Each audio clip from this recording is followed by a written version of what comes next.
Finally Anupama ने अपना मुंबई जाने का प्लान छोड़ दिया है।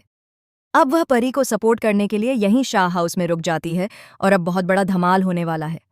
सीरियल अनुपमा में एक नया ट्रैक चल रहा है जहां राही को प्रेम पर शक हो रहा है, लेकिन प्रेम कुछ ऐसा प्लान कर रहा है जिससे वह राही को सरप्राइज देना चाहता है। इसी वजह से वह राही को नहीं बता रहा कि वह बार बार उसे अवॉइड करके किसी और के पास क्यों जा रहा है या कुछ काम क्यों कर रहा है। वहीं दूसरी तरफ जब अनुपमा मुंबई जा रही होती है तभी परी वहां आती है और बताती है कि ईशानी और राजा का अफेयर चल रहा है, वह अब अपने ससुराल नहीं जाना चाहती। इसी बीच पूरे परिवार में यानी राही के ससुराल वाले फिर से अनुपमा के खिलाफ हो जाते हैं।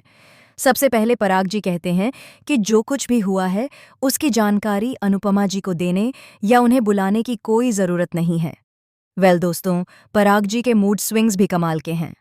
कभी वह अनुपमा को सपोर्ट करते हैं, उनकी रिस्पेक्ट करते हैं, माफ़ी मांगते हैं, और जैसे ही कोई नया कांड होता है तुरंत घर वालों की बातों में आकर अनुपमा का बॉयकॉट शुरू कर देते हैं। कहानी काफ़ी इंटरेस्टिंग चल रही है। कभी अनुपमा से उसकी बेटी नाराज़ होती है तो ससुराल वाले उसका साथ देते हैं, और कभी जब ससुराल वाले अनुपमा के खिलाफ हो जाते हैं तो बेटी अनुपमा के पक्ष में आ जाती है। वहीं परी और राजा की खुशियों के बीच ईशानी सिर्फ अपने फायदे के लिए राजा का इस्तेमाल कर रही थी। उसने एक ऐसी फेक पिक्चर बनाई जिसमें राजा असल में था ही नहीं। उसने एआई का इस्तेमाल करके वह तस्वीर बनाई और राजा को ब्लैकमेल किया। अब परी को इसका भुगतान करना पड़ेगा, क्योंकि मोटी बा ने फैसला सुना दिया है कि परी अब कोठारी मेंशन वापस नहीं आ सकती। अनुपमा अपनी बेटी परी को छोड़कर यूं तो नहीं जा सकती। घर वाले भी उससे माफ़ी मांग रहे हैं और कह रहे हैं कि अनुपमा उन्हें छोड़कर न जाए, लेकिन मुंबई में जो नया घर अनुपमा ने बनाया है वहां के लोग भी उसे छोड़कर नहीं जाना चाहते।